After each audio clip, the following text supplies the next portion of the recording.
ಎಲ್ಲರಿಗೂ ನಮಸ್ಕಾರ. ಇವತ್ತಿನ ವಿಡಿಯೋದಲ್ಲಿ ನಾವು ಮಹಿಳೆಯರಿಗೆ ಸಹಾಯವಾಗುವಂತಹ ಕೆಲವು ವಿಶೇಷವಾದ ಸಲಹೆಗಳ ಬಗ್ಗೆ ತಿಳಿದುಕೊಳ್ಳೋಣ.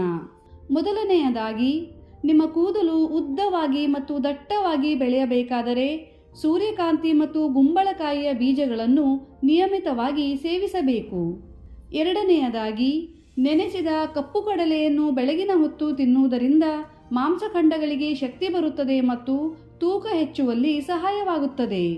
ಮೂರನೆಯದಾಗಿ, 1 ಗ್ಲಾಸ್ ನೀರಿನಲ್ಲಿ 3ರಿಂದ 4 ಪೇರಳೆ ಎಲೆಗಳನ್ನು ಕುದಿಸಿ ಮತ್ತು ಉಗುರು ಬೆಚ್ಚಗಾದ ನಂತರ ಅದನ್ನು ಸ್ಟ್ರೇನ್ ಮಾಡಿಕೊಳ್ಳಿ ಹಾಗೂ ಅದಕ್ಕೆ ಸ್ವಲ್ಪ ಉಪ್ಪನ್ನು ಸೇರಿಸಿ ಬಾಯಿ ಮುಕ್ಕಳಿಸುವುದರಿಂದ ಹಲ್ಲುಗಳು ಸ್ಟ್ರಾಂಗ್ ಆಗುತ್ತವೆ ಮತ್ತು ಒಸಡಿನ ನೋವು ಕಡಿಮೆ ಆಗುತ್ತದೆ.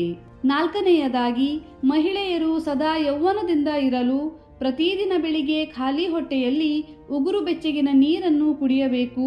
ಇದರಿಂದ ದೇಹದಲ್ಲಿರುವ ವಿಷಯುಕ್ತ ಪದಾರ್ಥಗಳು ಹೊರಹೋಗಿ ಸ್ಕಿನ್ ಆರೋಗ್ಯಯುತವಾಗುತ್ತದೆ. ಐದನೆಯದಾಗಿ, ಮೂತ್ರದಲ್ಲಿ ಆಮ್ಲದ ಪ್ರಮಾಣ ಜಾಸ್ತಿ ಆದಾಗ ಉರಿಮೂತ್ರದ ಸಮಸ್ಯೆ ಕಾಡುತ್ತದೆ. ಇದರಿಂದ ಬಚಾವಾಗಲು ಸೋರೆಕಾಯಿಯ ಜ್ಯೂಸನ್ನು ಕುಡಿಯುವುದರಿಂದ ದೇಹದಲ್ಲಿ ಆಮ್ಲದ ಪ್ರಮಾಣ ಕಡಿಮೆಯಾಗಿ ದೇಹಕ್ಕೆ ತಂಪು ಸಿಗುತ್ತದೆ. ಆರನೆಯದಾಗಿ, ಬಿಸಿ ನೀರಿನಲ್ಲಿ ಉಪ್ಪನ್ನು ಹಾಕಿಕೊಂಡು ದಿನಕ್ಕೆ 2ರಿಂದ 3 ಬಾರಿ ಬಾಯಿ ಮುಕ್ಕಳಿಸುವುದರಿಂದ ಬಾಯಿಯ ದುರ್ವಾಸನೆ ದೂರವಾಗುತ್ತದೆ. ಏಳನೆಯದಾಗಿ, ನೆನೆಸಿದ ದ್ರಾಕ್ಷಿಯನ್ನು ನಿಯಮಿತವಾಗಿ ಸೇವಿಸುವುದರಿಂದ ಸ್ಕಿನ್ ಹೆಲ್ದಿ ಆಗುತ್ತದೆ, ಮುಖಕ್ಕೆ ಒಳ್ಳೆಯ ಹೊಳಪು ಬರುತ್ತದೆ. ನಿಮಗೆ ಹಸಿವಾಗದಿದ್ದರೆ ಬೆಲ್ಲವನ್ನು ತಿನ್ನಿ. ಬೆಲ್ಲ ಪಾಚನ ಕ್ರಿಯೆಯನ್ನು ಹೆಚ್ಚಿಸುತ್ತದೆ ಮತ್ತು ಇದರಿಂದ ಹಸಿವೆ ಹೆಚ್ಚಾಗುತ್ತದೆ. ತೂಕವನ್ನು ಹೆಚ್ಚಿಸಲು ಸೋಯಾಬೀನ್ನ ಸೇವನೆಯನ್ನು ಹೆಚ್ಚಿಸಬೇಕು. ಪಪಾಯ ಹಣ್ಣನ್ನು ತಿನ್ನುವುದರಿಂದ ಗ್ಯಾಸ್ಟ್ರಿಕ್ನ ಸಮಸ್ಯೆ ಕಡಿಮೆಯಾಗುತ್ತದೆ. ಇದು ದೇಹದ ಜೀರ್ಣಕ್ರಿಯೆಯನ್ನು ಸುಧಾರಿಸುತ್ತದೆ ಮತ್ತು ತೂಕ ಇಳಿಸುವಲ್ಲಿಯೂ ಸಹಾಯ ಮಾಡುತ್ತದೆ. ಕೈಕಾಲುಗಳ ಚರ್ಮ ಕಪ್ಪಾಗಿದ್ದರೆ ಲಿಂಬೆ ರಸದಲ್ಲಿ ಸಕ್ಕರೆಯನ್ನು ಹಾಕಿ ವಾರದಲ್ಲಿ 2 ಬಾರಿ ತಿಕ್ಕುವುದರಿಂದ ಚರ್ಮದ ಕಲೆಗಳು ಕಡಿಮೆಯಾಗುತ್ತದೆ ಮತ್ತು ಚರ್ಮ ಸುಂದರವಾಗುತ್ತದೆ. ಪ್ರತಿದಿನ ಖರ್ಜೂರವನ್ನು ತಿನ್ನುವುದರಿಂದ ಮೂಳೆಗಳು ಸ್ಟ್ರಾಂಗ್ ಆಗುತ್ತವೆ. ಯಾಕೆಂದರೆ ಖರ್ಜೂರದಲ್ಲಿ ಹೇರಳ ಪ್ರಮಾಣದಲ್ಲಿ ಕ್ಯಾಲ್ಸಿಯಂ ಇರುವುದರಿಂದ ಮೂಳೆಗಳಿಗೆ ಶಕ್ತಿ ಸಿಗಲು ಸಹಾಯವಾಗುತ್ತದೆ. ರಾತ್ರಿ ಹೊತ್ತಿನಲ್ಲಿ ಪನೀರನ್ನು ಸೇವಿಸಬಾರದು. ಇದರಲ್ಲಿ ಪ್ರೋಟೀನ್ನ ಪ್ರಮಾಣ ಹೆಚ್ಚಿರುವುದರಿಂದ ಇದನ್ನು ಜೀರ್ಣಿಸಲು ಶರೀರಕ್ಕೆ ತುಂಬಾ ಸಮಯ ತಗುಲುತ್ತದೆ. ಇದರಿಂದ ತೂಕ ಹೆಚ್ಚಾಗುವ ಅವಕಾಶ ಇರುತ್ತದೆ. ದೇಹದಲ್ಲಿ ಕಬ್ಬಿಣಾಂಶದ ಕೊರತೆ ಉಂಟಾದಾಗ ಪಾಲಕ್, ಬೀಟ್ರೂಟ್, ಆಪಲ್, ದಾಳಿಂಬೆ, ಪೇರಳೆಹಣ್ಣು ಮತ್ತು ಅಂಜೂರವನ್ನು ಸೇವಿಸುವುದರಿಂದ ಕಬ್ಬಿಣಾಂಶದ ಕೊರತೆ ನೀಗುತ್ತದೆ. ಕಾಲು ಮತ್ತು ಕಾಲಿನ ಪಾದಗಳಿಗೆ ನೋವಾಗುತ್ತಿದ್ದರೆ ಹೀಗೆ ಮಾಡಿ: ಬಿಸಿ ನೀರಿನಲ್ಲಿ ಕಲ್ಲುಪ್ಪನ್ನು ಹಾಕಿ 15ರಿಂದ 20 ನಿಮಿಷಗಳ ಕಾಲ ಪಾದಗಳನ್ನು ಆ ನೀರಿನಲ್ಲಿ ಮುಳುಗಿಸಿ ಇಡಿ.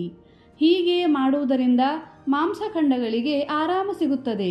ಸ್ಟ್ರಾಂಗ್ ಟೀ ಕುಡಿಯುವುದನ್ನು ಅವಾಯ್ಡ್ ಮಾಡಿ. ಇದರಿಂದ ಅಲ್ಸರ್ ಆಗುವ ಸಂಭವ ಇರುತ್ತದೆ. ನೆಲದ ಮೇಲೆ ಕುಳಿತು ಊಟ ಮಾಡುವುದರಿಂದ ಸೇವಿಸಿದ ಆಹಾರ ಸುಲಭವಾಗಿ ಜೀರ್ಣವಾಗುತ್ತದೆ. ಓಡಾಟ ಹೆಚ್ಚಾಗಿ ಕಾಲಿಗೆ ತುಂಬಾ ಸುಸ್ತಾಗಿದ್ದರೆ 1 ಬಾಟಲಿ ನೀರನ್ನು ಫ್ರಿಜ್ಜಿನಲ್ಲಿಡಿ. ತಣ್ಣಗಾದ ನಂತರ ಅದನ್ನು ಕಾಲಿನ ಪಾದಗಳಿಡಿ ಇಟ್ಟು ಹಿಂದೆ ಮುಂದೆ ಚಲಾಯಿಸಿ. ಇದರಿಂದ ದೇಹಕ್ಕೆ ಆರಾಮ ಸಿಗುತ್ತದೆ. ಪ್ರತಿದಿನ ಬೆಳಿಗ್ಗೆ ಚಪ್ಪಲಿಯನ್ನು ಧರಿಸದೆ ಓಡಾಡುವುದರಿಂದ ಕಣ್ಣಿನ ದೃಷ್ಟಿ ತೀಕ್ಷ್ಣವಾಗುತ್ತದೆ. ನಿಮ್ಮ ಚರ್ಮ ಹಳದಿಯಾಗಿದ್ದರೆ ಅಥವಾ ತಲೆ ತಿರುಗುತ್ತಿದ್ದರೆ ನಿಮಗೆ ರಕ್ತದ ಅಭಾವ ಆಗಿದ್ದಿರಬಹುದು. ಇದನ್ನು ಸರಿಪಡಿಸಲು ನಿಯಮಿತವಾಗಿ ಬೀಟ್ರೂಟ್ ಅನ್ನು ಸೇವಿಸಿ. ನಿಮ್ಮ ಕಾಲುಗಳ ಗಂಟುಗಳಲ್ಲಿ ನೋವಿದ್ದರೆ ಬಿಳಿ ಎಳ್ಳನ್ನು ನಿಯಮಿತವಾಗಿ ಸೇವಿಸಬೇಕು. ಹೆಂಗಸರಲ್ಲಿ ಬಿಳಿಮುಟ್ಟಿನ ತೊಂದರೆ ಇದ್ದರೆ ಅಂಜೂರವನ್ನು ನೆನೆಸಿ ಪ್ರತಿದಿನ ತಿನ್ನಬೇಕು.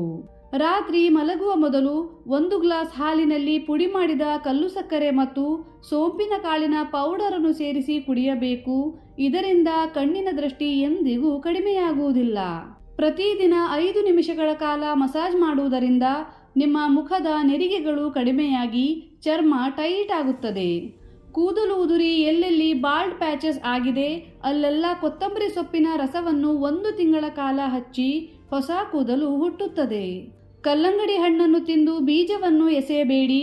ಇದರಲ್ಲಿ ಹೇರಳ ಪ್ರಮಾಣದಲ್ಲಿ ಪ್ರೋಟೀನ್ಸ್, ಹೆಲ್ದಿ ಫ್ಯಾಟ್ಸ್, ವಿಟಮಿನ್ಸ್ ಮತ್ತು ಮಿನರಲ್ಸ್ಗಳು ಇದ್ದು ಇದು ಹೃದಯದ ಆರೋಗ್ಯಕ್ಕೆ ತುಂಬಾ ಒಳ್ಳೆಯದು. ವಿಪರೀತ ಮಲಬದ್ಧತೆಯ ಸಮಸ್ಯೆ ಇದ್ದರೆ ರಾತ್ರಿ ಮಲಗುವ ಮೊದಲು ತ್ರಿಫಲಾ ಚೂರ್ಣವನ್ನು ಉಗುರು ಬೆಚ್ಚಗಿನ ನೀರಿನೊಂದಿಗೆ ಸೇವಿಸಬೇಕು.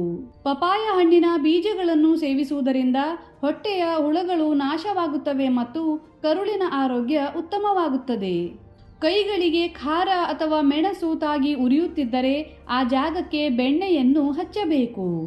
ಇನ್ನು ಕೊನೆಯದಾಗಿ ಕೂದಲಿಗೆ ಮೇಕೆಯ ಹಾಲನ್ನು ಹಚ್ಚುವುದರಿಂದ ಕೂದಲು ಹೊಳಪುಯುಕ್ತವಾಗಿ ಆರೋಗ್ಯಕರವಾಗಿ ಬೆಳೆಯುತ್ತದೆ. ಮಾಡಿ ನೋಡಿ ಒಮ್ಮೆ. ಗೆಳೆಯರೇ, ಈ ಮೇಲಿನ ಮಾಹಿತಿಗಳು ನಿಮಗೆ ಇಷ್ಟವಾದಲ್ಲಿ ಈ ಚಾನಲನ್ನು ಸಬ್ಸ್ಕ್ರೈಬ್ ಮಾಡಿ. ಧನ್ಯವಾದಗಳು.